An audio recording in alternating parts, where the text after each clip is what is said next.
इस फिल्म की शुरुआत एक रहस्यमय जगह को दिखाते हुए होती है जहाँ पर एक आदमी अपनी बेटी को ढूंढ रहा होता है और तभी उसके सामने एक खतरनाक मॉन्स्टर आ जाता है और तभी इसकी आंख खुल जाती है। यानी कि ये एक सपना देख रहा था। इस आदमी का नाम गुआन था। ये एक पहाड़ी पर बैठा था और तभी ये अपनी तरफ आते हुए एक ट्रक को देखता है और उस पर पत्थर बरसाने लगता है। इसका निशाना काफी अच्छा था। इसके पत्थर ट्रक पर जाकर लगते हैं और ट्रक अनबैलेंस हो जाता है। इसके बाद ट्रक में से एक आदमी निकल कर बाहर आता है। गुआन उस ट्रक ड्राइवर के पास जाता है और उसे पीटने लगता है। वो उससे पूछता है कि बताओ मेरी बेटी कहाँ है, तुमने ही उसे किडनैप किया है। लेकिन ये दोनों आदमी उसे पीट कर भाग जाते हैं। जब गुआन उस ट्रक को खोलता है तो उसमें बहुत सारे मासूम बच्चे होते हैं जिन्हें कि लोगों ने किडनैप किया था। वो इन सभी बच्चों में अपनी बेटी को भी ढूंढता है, लेकिन जब वो उसे नहीं मिलती तो वो वहीं पर बैठकर रोने लगता है। अब इतनी देर में यहाँ पर पुलिस भी पहुंच जाती है और पुलिस गुआन को देखकर समझती है कि शायद यही इन बच्चों का किडनैपर है, जिसके बाद पुलिस उसे अपने साथ ले जाती है। इसके बाद हमें गुआन की पास्ट लाइफ के बारे में बताया जाता है। जब गुआन का भी एक खुशहाल परिवार था। इसकी 5 साल की एक बेटी थी,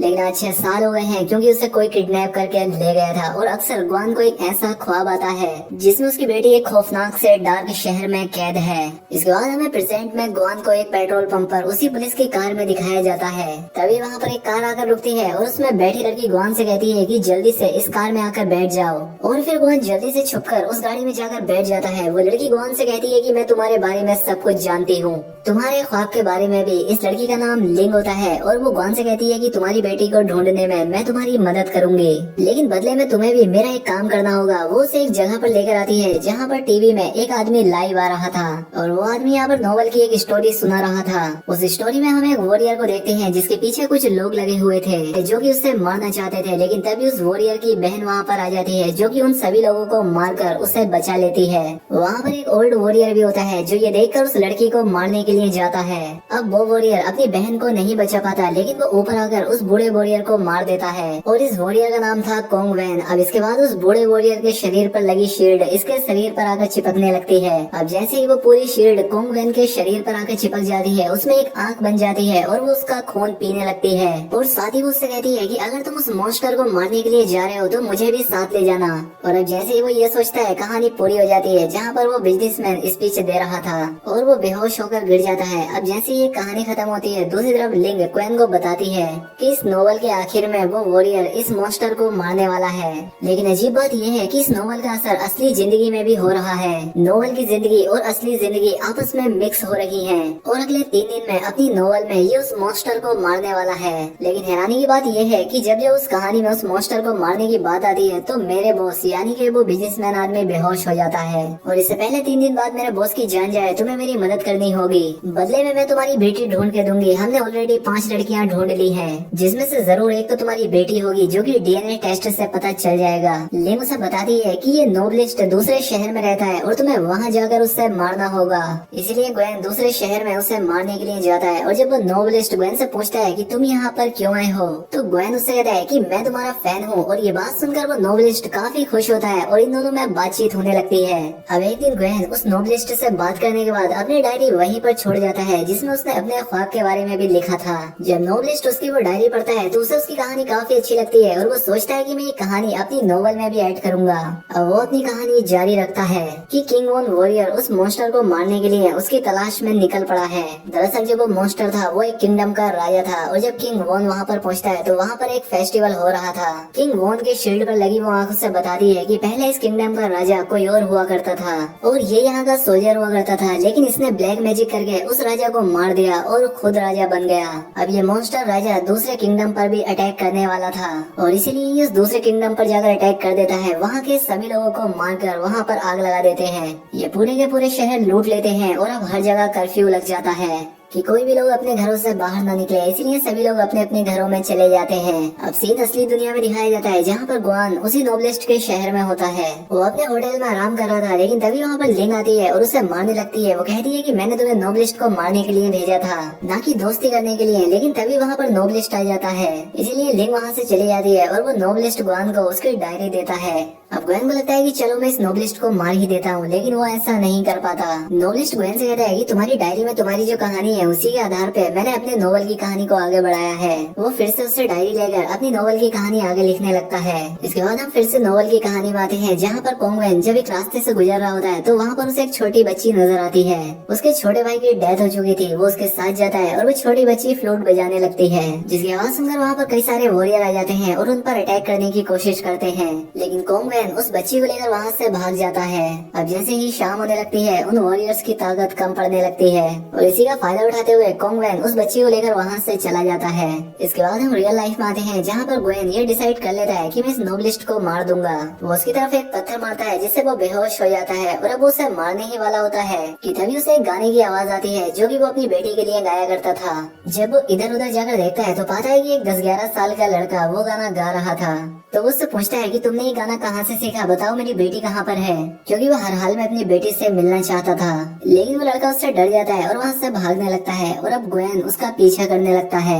उसके पीछे एक जगह पर आ जाता है जहाँ पर वो अपनी बेटी के किडनैपर्स को पूछता है। वो उन्हें मारकर उनसे पूछने लगता है कि बताओ मेरी बेटी कहाँ पर है, जिस पर वो किडनैपर कहता है कि उसे बेहोश करने के लिए मैंने कुछ ज्यादा डोज दे दी थी, इसीलिए वो इस दुनिया में नहीं रही। ये देखकर ग्वेन को बहुत गुस्सा आता है। वो उसे मारने लगता है, लेकिन तभी यहाँ पर लिंग आ जाती है और वो उसे अपनी गाड़ी में बैठा लेती है। वो कहती है मैं तुम्हारी मदद करूंगी, जिस पर ग्वेन कहता है कि मुझे किसी भी तरह से उस किडनैपर को पकड़ना है, मुझे उसे जान से मारना है और तुम परेशान मत हो, मैं तुम्हारा भी काम कर दूंगा, लेकिन मुझे उससे मारना ही है। ये सारी बातें लिंग का बॉस भी सुन रहा होता है। वो उससे आकर कहता है कि अगर मेरी मजबूरी ना होती तो मैं ये काम करने के लिए तुमसे कभी ना कहता। लिंग काफी उदास हो जाती है क्योंकि वो अपने बॉस को अपना पिता मानती थी, क्योंकि वो उनकी मदद करना चाहती थी। दूसरी तरफ हम नोवेल में कोंगवेन और उस बच्ची को देखते हैं। वो शहर की गलियों से गुजर रहे थे जहाँ पर हर तरफ डेड बॉडीज पड़ी थी।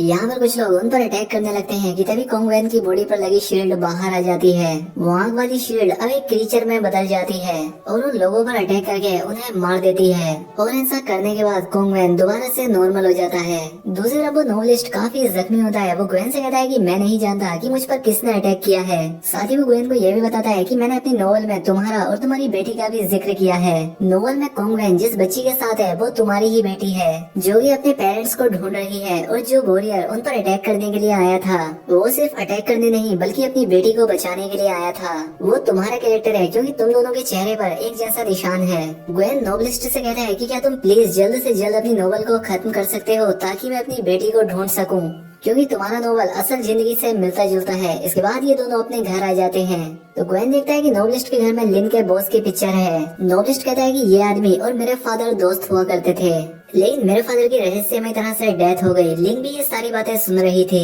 अब उसकी बातों से लिंग को भी अंदाजा हो जाता है कि उसके बॉस झूठ कह रहे थे कि ये नोवेलिस्ट उसे मारना चाहता है। लिंग को समझ आ जाता है कि नोवेलिस्ट के फादर और मेरे बॉस आपस में बिजनेसमैन थे और लिंग के बॉस ने ही उसके फादर को मारा था और वो सिर्फ एक्टिंग कर रहा था ताकि वो उनके बेटे को भी मार सके।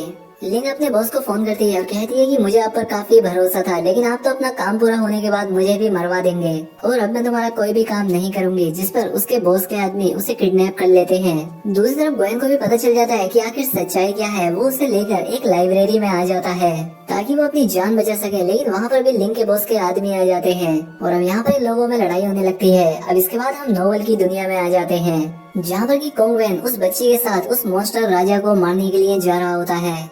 उस मॉन्स्टर के सारे वॉरियर, सारे पहरेदार रात में सोए हुए थे क्योंकि रात में उनकी शक्तियां चली जाती थी। अब वो जोर जोर से उस मॉन्स्टर को आवाज देने लगता है, लेकिन तभी एक अजीब गरीब से दिखने वाला बड़ा सा मॉन्स्टर उसके सामने आता है, जिसकी शक्ल दिखने में काफी अजीब सी थी। वो कोंगवेन को बताता है कि तुम मेरे दोस्त के बेटे हो, मैंने तुम्हारे पिता को तो बहुत पहले ही मार दिया था। मैंने तुम्हें और तुम्हारी बहन को मारने के लिए भी अपने आदमियों को भेजा था, लेकिन तुम किसी तरह से बच गए और वो मॉन्स्टर फिर से एक बार इस पर अटैक कर देता है। अब इन दोनों में फिर से लड़ाई होने लगती है और कोंगवेन के शरीर पर लगी वो शील्ड भी अलग होकर उस मॉन्स्टर से लड़ने लगती है। ये मॉन्स्टर काफी ताकतवर था, ये शील्ड को तबाह कर देता है और अब कोंगवेन से लड़ने के लिए उसकी तरफ जाता है, लेकिन वो छोटी बच्ची फ्लूट बजाने लगती है ताकि उसका ध्यान बटा सके। ये देखकर उस मॉन्स्टर को काफी गुस्सा आता है और उसके पेट में से कुछ टेंटिकल सिग्नल निकलते हैं जो कि उस बच्ची को खींचकर अपने अंदर ले जाते हैं। लेकिन अब असली दुनिया में हम देखते हैं कि उस नोवेलिस्ट पर किसी ने अटैक कर दिया है और उसकी कहानी यहाँ पर अधूरी रह गई है। लिंक भी खुद को किसी तरह से बचाकर इनकी मदद करने के लिए यहाँ आ जाती है। इसके बाद ये लोग नोवेलिस्ट को हॉस्पिटल में लेकर जाते हैं, जहाँ पर लिंक का बॉस भी इस बात को मान लेता है कि मैं नोवेलिस्ट को मारना चाहता हूँ। और इसके पीछे की सच्चाई क्या है, जब ग्वेन को सारी बात समझ आ जाती है तो वो डिसाइड करता है कि वो खुद इस नोवेल को पूरा करेगा, क्योंकि भले ही लिंक का बॉस उस नोवेल से कनेक्ट होने की एक्टिंग कर रहा था, लेकिन उस नोवेल में वो जो बच्ची थी वो सच में ग्वेन की बेटी थी। बॉस उसे रोकने के लिए आता है, लेकिन लिंक उसे पीछे ढकेल देती है। वहीं दूसरी तरफ नोवेल में जो कि ग्वेन का फिक्शनल कैरेक्टर था, जिसके चेहरे पर वो निशान था, उसे भी समझ आ जाता है कि उसका मॉन्स्टर राजा धोखेबाज है। जैसे कि असली दुनिया में वो बॉस धोखेबाज था, इसलिए वो उस पर अटैक कर देता है। और इसके बाद वो बोरियर और कोंगवेन मॉन्स्टर से काफी लड़ाई करते हैं और फिर वो उसके चेहरे पर लगी हुई उस तलवार को नीचे खींच देते हैं, जिससे उस मॉन्स्टर के 2 टुकड़े हो जाते हैं और यहीं पर इस नोवेल की एंडिंग हो जाती है। लेकिन ग्वेन अभी भी काफी परेशान होता है, क्योंकि उसे उसकी बच्ची को ढूंढने के बारे में कोई भी इन्फॉर्मेशन नहीं मिली थी। लेकिन तभी उसकी नजर हॉस्पिटल से बाहर जाती है, जहाँ उसे वही बच्चा नजर आता है जो कि गाना गा रहा था। वो भाग के हॉस्पिटल से बाहर आता है और उसके पीछे लिंक भी आती है। उसे ऐसा लगने लगता है कि ये उसी की बेटी है और वो वही गाना गाने लगता है जो वो अपनी बेटी के लिए गाता था। और जब उसकी बेटी ये गाना सुनती है तो वो फौरन पीछे मुड़ती है, क्योंकि वो समझ गई थी कि ये गाना उसके फादर गा रहे हैं। इसके बाद हमें नोवेल का भी आखिरी सीन दिखाया जाता है, जहाँ पर वो बच्ची मॉन्स्टर के पेट से जैसे तैसे बाहर आ जाती है और उस वॉरियर का मास्क हटाकर अपने फादर के फेस को टच करती है। यानी कि वो बच्ची और उसके फादर मिल चुके थे और असली दुनिया में भी ग्वेन को उसकी बेटी मिल गई थी। और यहीं पर ये बेहतरीन फिल्म खत्म हो जाती है। दोस्तों, वीडियो अच्छी लगी हो तो वीडियो को लाइक और चैनल पर पहली बार आए तो चैनल को सब्सक्राइब कर ले। मिलते हैं हमारी अगली वीडियो में।